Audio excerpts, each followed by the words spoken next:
Hello friends, आप देख रहे हैं एग्ज़ाम आइडिया। एग्ज़ाम आइडिया में आपका स्वागत है।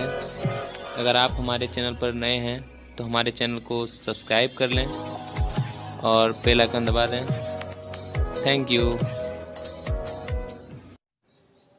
हेलो फ्रेंड्स, स्वागत है आपका अपने यूट्यूब चैनल एग्ज़ाम आइडिया में। आज हम पढ़ेंगे भारत का परिचय, जिसमें से हम देखेंगे कि उसके आसपास जुड़े पड़ोसी देश और कौन से सीमा सबसे ज़्यादा लंबी है, कौन से सबसे ज़्यादा छोटी है। ठीक है, और भारत और उसके आसपास में क्या क्या बातें हैं। तो आइए शुरू करते हैं। तो सबसे पहले भारत, और इसे हम इंडिया के भी नाम से जानते हैं। ये दो ही नाम हैं जो हमारे संविधान में उपयोग किए गए हैं। ठीक है, और भारत के पड़ोसी देश, तो पड़ोसी देश कौन कौन से हैं तो आप यहाँ देख पा रहे होंगे। जैसे ये है पाकिस्तान। ठीक है, पाकिस्तान कहाँ है तो उत्तर पश्चिम भाग में स्थित है। ठीक है, और इसके जो पश्चिम में स्थित है वो है अफगानिस्तान। पाकिस्तान के जो पश्चिम में स्थित है वो है अफगानिस्तान। ठीक है, भारत के उत्तर दिशा में चीन है। उत्तर दिशा में क्या है? चीन। और चीन के इसी आधिकारिक क्षेत्र में नीचे वाले भाग को तिब्बत के रूप में जानते हैं। ये जो है तिब्बत के रूप में जानते हैं, जो चीन का ही भाग है।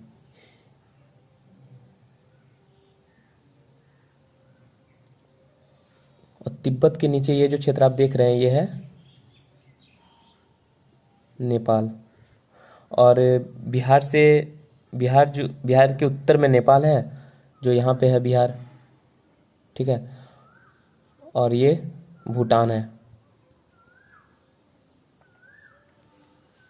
भूटान हाल ही में डोकला संबंधित मुद्दा यही से उठा था। ठीक है, जब भारत डोकलाव का पक्ष में ले रहा था और चाइना डोकलाव पर नियंत्रण स्थापित कर रहा था। म्यांमार को पहले बर्मा के नाम से भी जाना जाता था। म्यांमार कहाँ है तो ये रहा हमारा म्यांमार। और ये यहाँ पे जो ये स्थल सीमा आप देख रहे हैं ये है बांग्लादेश। बांग्लादेश कभी भारत का भाग हुआ करता था, उसके बाद पाकिस्तान का अंश बना और पूर्वी पाकिस्तान के रूप में जाना जाता था। वर्तमान में यह बांग्लादेश के रूप में जाना जाता है, जो 1971 में स्थापित हुआ था। कब हुआ था? 1971 में। आप नीचे देख रहे होंगे ये है श्रीलंका।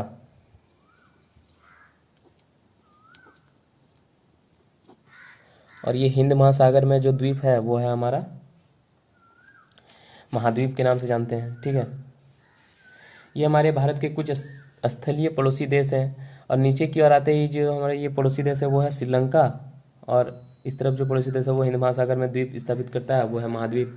ये हमारे पड़ोसी देश हैं। इन पड़ोसी देश में कुछ विशेष चीज़ों का हमें ध्यान रखना है। जैसे हमारे साथ स्थल से जुड़े हुए पड़ोसी देश कितने हैं तो स्थल से जुड़े हुए पड़ोसी देश हैं 7। ठीक है, और जल से जुड़े हुए 2, और केवल केवल जल से जुड़े हुए 2 हैं, श्रीलंका और महाद्वीप। ठीक है, और इन देशों के साथ हमारी बहुत अच्छा, इसके बाद और एक था ना, बांग्लादेश, म्यांमार और पाकिस्तान। ठीक है, ये तीनों जो देश है वो स्थलीय सीमा भी और जल सीमा भी, ठीक है, दोनों के साथ जुड़ा हुआ है।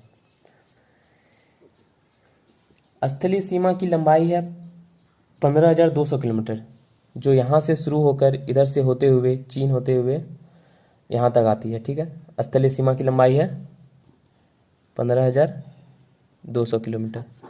देखने में तो चीन सबसे बड़ा लगता है चीन के साथ, लेकिन स्थलीय सीमा सबसे ज़्यादा हमारी भारत जो शेयर करता है वो है बांग्लादेश। ठीक है, 4,096 किलोमीटर। किसके साथ करता है? 4096 किलोमीटर। यह काफ़ी इंपॉर्टेंट है, यहाँ से प्रश्न आ जाते हैं कि सबसे लंबा सीमा रेखा किसके साथ शेयर करता है, तो वो है बांग्लादेश। और सबसे छोटी सीमा रेखा जो भारत शेयर करता है वो है यहाँ अफ़गानिस्तान। ठीक है, अफ़गानिस्तान कितना? 106 किलोमीटर। ठीक है दोस्तों, 106 किलोमीटर। इस प्रकार से बांग्लादेश के साथ सबसे लंबी सीमा तथा अफगानिस्तान के साथ सबसे छोटी सीमा जुड़ी हुई है। इसके अलावा ये जो विभिन्न पड़ोसी देश हैं वो भारत को घेरे हुए हैं। जैसे इससे भी क्वेश्चन आ जाते हैं कि कौन से राज्य किस देश से सटे हुए नहीं हैं। ठीक है, सटे नहीं हैं, सटे हुए हैं। तो इसके लिए हमारा अगला वीडियो जो है इसी पे आधारित रहेगा, इंटरनल पार्ट, यानी इसके राज्यों के बारे में चर्चा करेंगे। फिलहाल आज हम इससे बाहरी आवरण का अध्ययन कर रहे हैं। ये जो इंडिया है, ये जो इंडिया आप देख पा रहे हैं यहाँ पे, ये जो इंडिया है इसके बीच में एक पर्वत श्रृंखला है जिसका नाम विंध्याचल पर्वत श्रृंखला है। क्या है? विंध्याचल पर्वत। ठीक है, इस विंध्याचल के ऊपर वाले भाग को उत्तर भारत तथा नीचे वाले भाग को दक्षिण भारत के नाम से जानते हैं। ठीक है, इस दक्षिण भारत के इस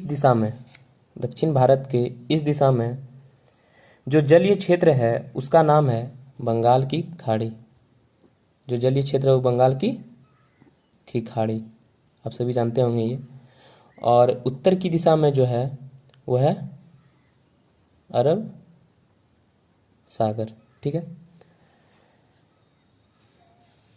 नीचे की ओर आएंगे, ये नीचे की ओर आएंगे तो जैसे श्रीलंका हुआ, महाद्वीप हुआ, ये जो दोनों है वो हिंद महासागर में है। क्या है? हिंद महासागर। तो इस प्रकार से ये जो भारत का दक्षिणी हिस्सा है ये तीन तरफ से जलीय क्षेत्र से घिरा हुआ है। दक्षिणी तीन तरफ से जलीय क्षेत्र से घिरा हुआ है, अरब सागर, बंगाल की खाड़ी और हिंद महासागर। ज्योग्राफी में एक वर्ड यूज होता है, प्रायद्वीप। ठीक है, क्या होता है? प्रायद्वीप। प्रायद्वीप वह क्षेत्र है जो तीन तरफ से जल से घिरा हो और एक तरफ से स्थल से घिरा हो। तो ऐसे में दक्षिण भारत को प्रायद्वीपीय भारत कह के संबोधित किया जाता है। ठीक है, जैसे देख सकते हैं आप, दक्षिण भारत में अरब सागर, बंगाल की खाड़ी और हिंद महासागर, और ऊपर वाले भाग में स्थल सीमा से जुड़ा हुआ है जिसे हम प्रायद्वीप भी कह सकते हैं। भारत का दक्षिण हिस्सा एक प्रायद्वीप है। ये यहाँ से क्वेश्चन काफी बार आ जाता है कि दक्षिण हिस्सा को क्या कहते हैं, तो प्रायद्वीप भी कहते हैं, और अरब सागर, बंगाल की खाड़ी और हिंद महासागर के कारण इसे प्रायद्वीप भी कहा जाता है, क्योंकि प्रायद्वीप उसे कहते हैं जो तीन तरफ से जल से घिरा हो और एक तरफ से स्थल से घिरा हो। ये पूरी जलीय सीमा की लंबाई जो मुख्य रूप से मुख्य भारत का अंग है, इसका लंबाई है 6100 किलोमीटर। तो यहाँ से शुरू होता है। ठीक है, अरब सागर, हिंद महासागर और बंगाल की खाड़ी तो यहाँ पे खत्म होता है। इसकी लंबाई कितनी है? 6100 किलोमीटर। और स्थल सीमा की लंबाई है 15200 किलोमीटर। ठीक है, प्रायद्वीप पे देखा, अब देखेंगे द्वीप जो पूरी तरह से चारों तरफ से जल से घिरे हो। तो भारत में ऐसे बहुत सारे द्वीप मौजूद हैं। जैसे अगर बंगाल की खाड़ी की बात करें तो ये जो आप देख रहे हैं, ठीक है, ये जो आप देख रहे हैं तो यहाँ है अंडमान निकोबार। यह अंडमान निकोबार बंगाल की खाड़ी में स्थित एक द्वीप समूह है जो वर्तमान में भारत का हिस्सा है। जिस समय अंग्रेज यहाँ शासन कर रहे थे भारत में, उस समय सेलुलर जेल और काले पानी की सजा के लिए यह अंडमान निकोबार काफ़ी प्रसिद्ध रहा। वर्तमान में यह भारत का सबसे बड़ा द्वीप समूह है और इसमें कुल जो बंगाल की खाड़ी है इसमें टोटल 204 द्वीप मौजूद हैं। कितने द्वीप मौजूद है बंगाल की खाड़ी में? 204। ठीक है, तो ये प्रश्न याद रखिएगा। इसके बाद है, जब हम बात करते हैं इधर अरब सागर क्षेत्र की, ये अरब सागर क्षेत्र की, और यहाँ एक है लक्षद्वीप।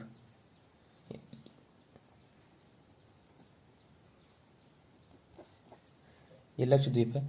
इसमें यह जो द्वीप है जिसका नाम है लक्षद्वीप, तो पूरे अरब सागर की बात करें तो 43 द्वीप है। पूरे अरब सागर में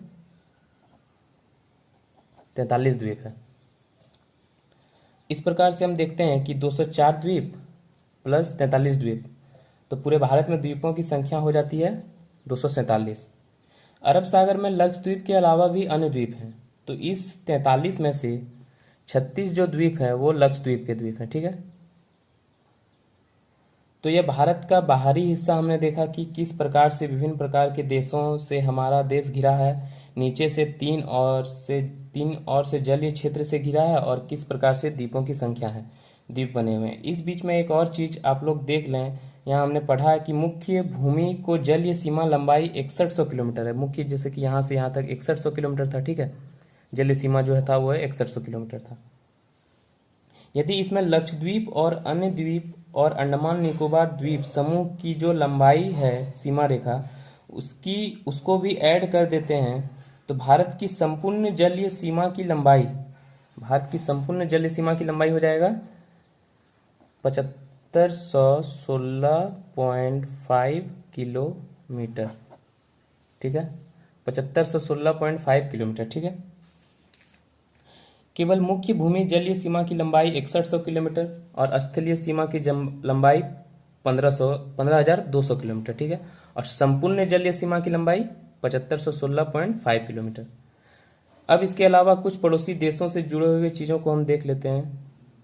क्या हुआ, जब अंग्रेज भारत में थे तो 1896 में एक रेखा का निर्माण हुआ। वो रेखा था डूरंट रेखा। क्या था? डूरंट रेखा। ठीक है, यह रेखा भारत और अफगानिस्तान के बीच भारत और अफगानिस्तान के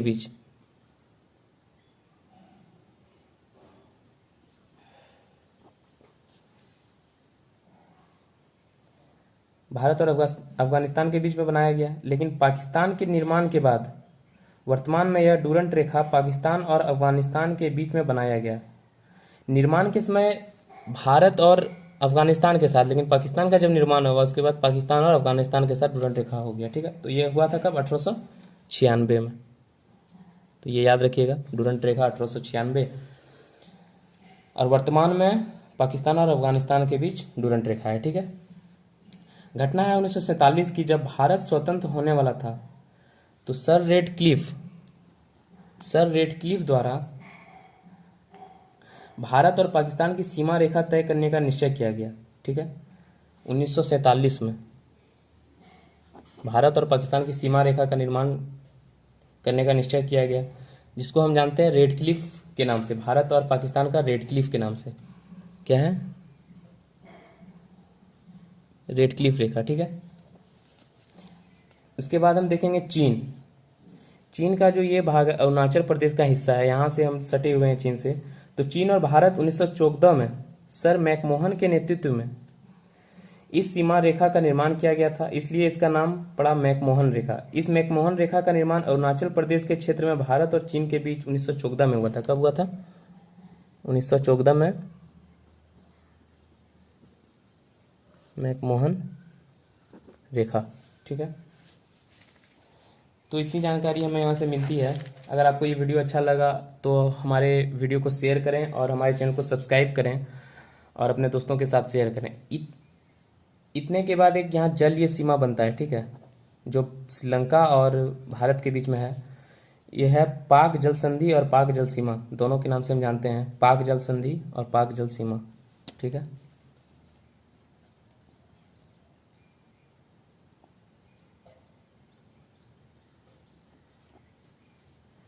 भारत और श्रीलंका के बीच जलीय सीमा है जिसका नाम है पाक जल सीमा। इसको पाक जल संधि भी कहते हैं। पाक जल सीमा किन दो क्षेत्रों के बीच है? तो भारत और श्रीलंका के बीच है। ठीक है, तो ये हमारा वीडियो कंप्लीट हुआ,